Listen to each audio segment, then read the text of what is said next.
In this video and the next few, we are going to be kind of more focusing on the zombies and more specifically the damage. So uh, in the next few videos, I want to have it to where you shoot the zombie over time, depending on how much damage you've given to him, he will die. He will just simply ragdoll, and then over X amount of time, that zombie will get cleaned up. So just pretty much the corpse will disappear, and that's going to allow us to work on our round system after that. So in this video, what we're going to be focusing on is kind of where we actually hit the zombie and dictate points based off of that. So we don't have any health system currently. We just have a simple hit system where all we're doing is just simply adding 100 points. So if we look here on this website here for the points, you can see kind of where, well, how many points you'll get based on the hit. So a shot anywhere, if it doesn't kill the zombie, you're going to get 10 points. But if you shoot them in the limb, like legs, arms, etc., and they end up dying, you get 50 points. If they die from a hit to the torso, you get 60, to the neck 70, headshots 100, and a kill shot with a knife is 130. So we're going to follow this pattern here. And let's see. In order to actually figure out where we've been hit, what we do is from our hit result. So for example, I'm in my fire function of the 1911. We have our result. So if I do result dot command IntelliSense bone name, that will return the name of the physics asset that has been hit. We just have to make sure to set it up that way. So for example, I opened up the physics asset for the mannequin. If I were to hit him in the arm right here, it would return lower arm underscore R. Same thing with the hand, the upper arm, that kind of thing. Those would all be limbs. Same thing with the legs. We have the torso. Count the stomach as the torso as well. Got the head, all that kind of stuff. So these are kind of like our hit boxes. And that's what we're going to be using to dictate where we actually make the hit. So let's go ahead and get started. We're going to be testing this strictly on the server at the moment to save some time. So this is where we're going to be at just implementing it at first. So let's go to result, and we're going to simply print out the bone name that was hit. So result dot bone name, and it is a F name. So F, actually, let's do F string hit bone equals result dot bone name dot to string, and then we're going to print it. So we log temp warning hit bone is equal to hit bone, and compile.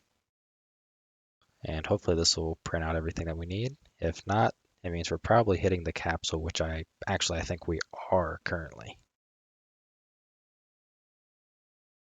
So I'm going to go ahead and close that down. And if we are hitting the capsule, we're going to be needing to do some different visibility checks for our line trace.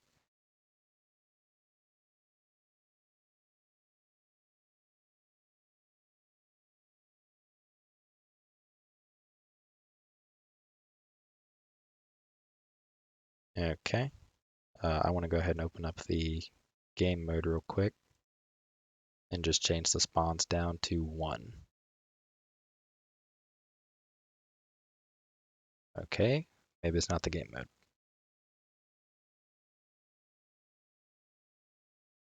I don't know where it is, doesn't matter. So let's go ahead and check. Selected viewport. So I shoot, hit bone, none. So I think what we're hitting is the capsule. So let's go ahead and open up our zombie character right here. Click on the capsule, scroll down to collision. Here we have set up to custom. So here we have the bullet trace, and we currently have it set to overlap. Now, we set up this bullet trace for the trace response channel quite a while back, but you can, I don't remember which video, but we want to ignore the capsule entirely so it goes through it. And then for the mesh, go down to collision. For the bullet trace, we want it to overlap. So let's see if this works.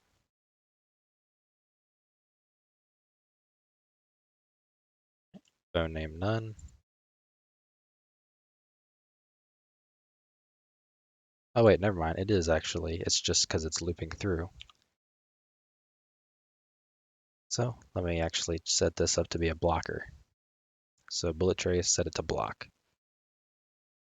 So that way it only prints out one hit. It doesn't go through. Oh, I shoot him in the head. The hit bone says head. Shoot him in the upper arm left. I hit the spine. Kind of hard to hit the hand. There, lower arm right. Got the thigh left, thigh right, and that kind of stuff. So we now have access to the bones that we're hitting. So what I want to do is I want to make a function. Well, actually, I want to pass in the hit result up to the zombie.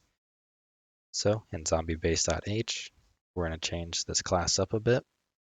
So it's going to take in the player that shot as a parameter as well as the hit result. So f hit result, hit result, and Visual Studio froze. There we go. So let's pass that in like so. And in the 1911.cpp, zombie hit, let's pass in result. Now I'm going to copy this and do it in every part where we call zombie hit. So in the else, as well as our server function, like so, just so we can actually compile. So in our zombie base class, I want to create a function to dictate how many points we get based off of the hit result. So what I'm going to do is it's going to return an integer. Actually, let's do, we're not going to have over 200 points per hit, so we're going to do an int 8. Let's call it get points for hit.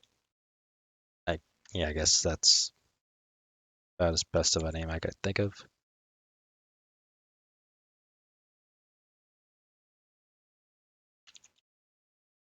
And it has to take in the hit result. I almost forgot that part.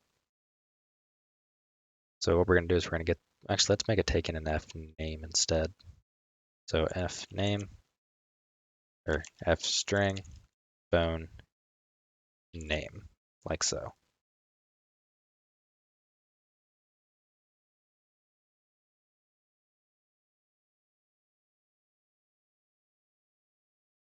So what we're going to do is if the bone name is equal to none, we're just going to not do anything. So let's see. If f string bone name equals hit result dot bone name. No, I don't want to do that. Actually, yeah. Let's do it up here. So if bone name equals just an empty string, well, that says none. Was it none with a capital? Yeah, none with a capital N. Oops. Then we want to return. Let's convert this to a string. Otherwise, we're going to call get points for hit and pass in bone name for the increment points. That way we're going to increment based on the amount of points that this function dictates for us. So now we need to figure out, the names. So let's see. Can we do a switch with an F string? Let me Google.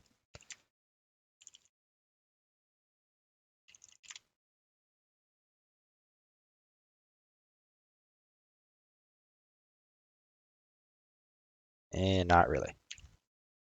At least not from a quick glance. So, wait, I don't know, why is this void? Actually, let's make this a uint 8, not an int 8, because we're only going to be returning positive numbers. So, if bone name, let's see, does fstring have an equals function or anything? Yes, it does.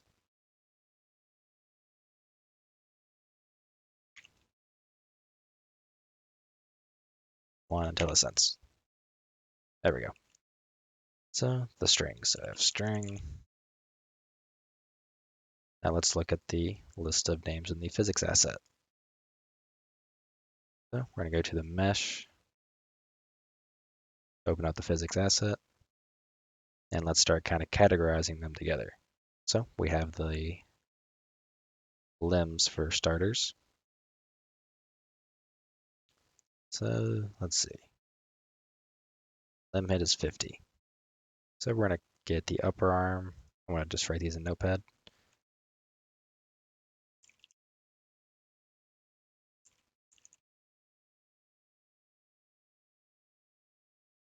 And hand underscore L. And the thigh, calf,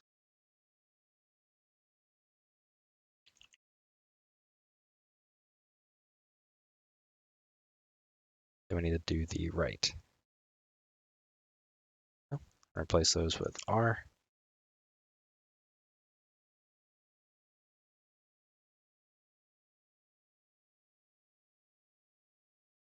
Like so. So we have our limbs for the left and right side.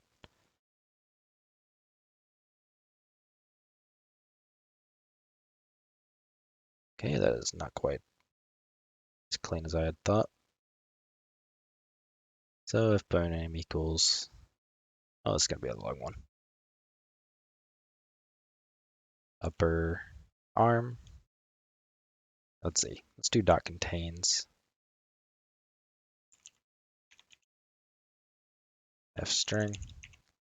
So if it contains arm,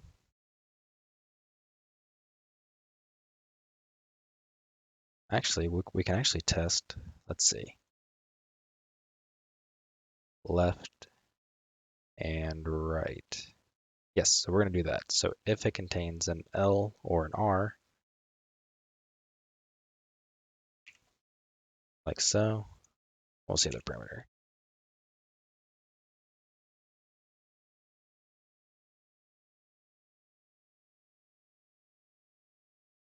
It imagines case would be faster. And I'm not concerned about it. So if it contains L or it contains R, then we know that it was a limb hit. And let's actually change this function from get points for hit to get points for kill, because we're only going to actually be using this when the zombie gets killed, because otherwise it's only going to be 10 points. So we know that's a limb hit. Let's do else if. Let's see. Oh, we have the torso.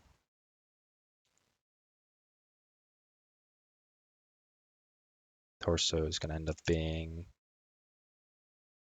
the, what is it? Spine underscore O1, spine underscore O2, and the pelvis. I'll count that as torso. So we have those three to check. So let's do if it contains spine, or if it contains pelvis, then it is a torso hit. So let's go ahead and actually set that up to return. So limb hits 50, we're going to return 50. Torso hit is 60, so return 60. Else if. So this one's going to be for the neck. The neck is just called neck_01, which quite frankly would be nearly impossible to actually hit, but I'll include it. Neck_01, then we have head. So if it contains neck, actually for this one we can just make it a little bit faster and do an equals.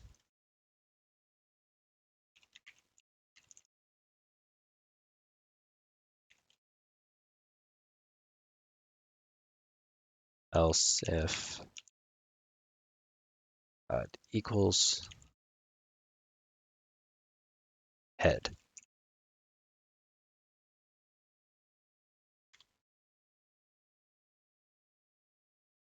Need a closing parenthesis. Okay, so now let's look. So for the next shot, for that kill, is going to be 70 points. So we're going to return 70. For the headshot, we're going to return 100. Like so. Okay, so I'm going to print out some logs.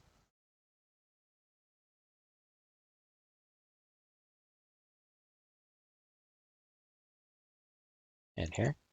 So hip bone is bone name. And actually I want to simple it out. It's head, neck, torso, limb. So limbs, torso, neck, which I doubt I'll be able to hit, and the head. And we're calling it. So let's go ahead and compile. Should get a different amount of points based off of, what's hit.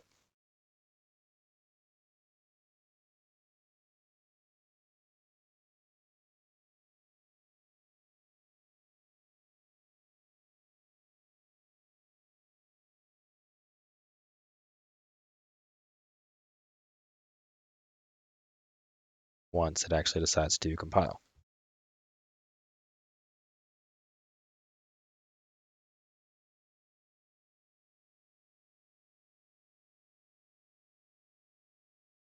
There we go.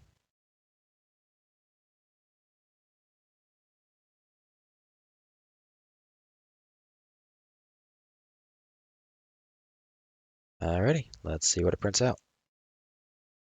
Have a head, hip bone, head. Hip bone, limbs, limbs, torso, and I doubt I'm going to be able to get it, and I can't jump up there.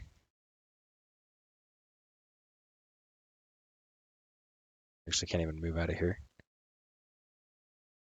Yeah, I doubt I'm going to be able to hit the neck, but we have why is that kind of torso? We have the limbs, torso, torso, limbs, so I guess there's a pelvis.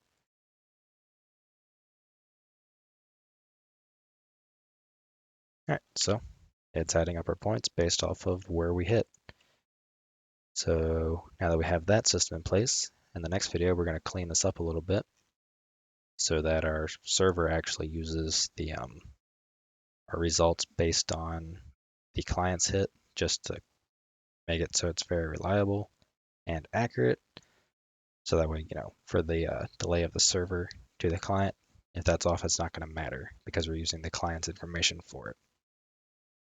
And then after that, we will be working on our zombie's health. So that way we can actually make use of this function as intended. So I will see you in the next one.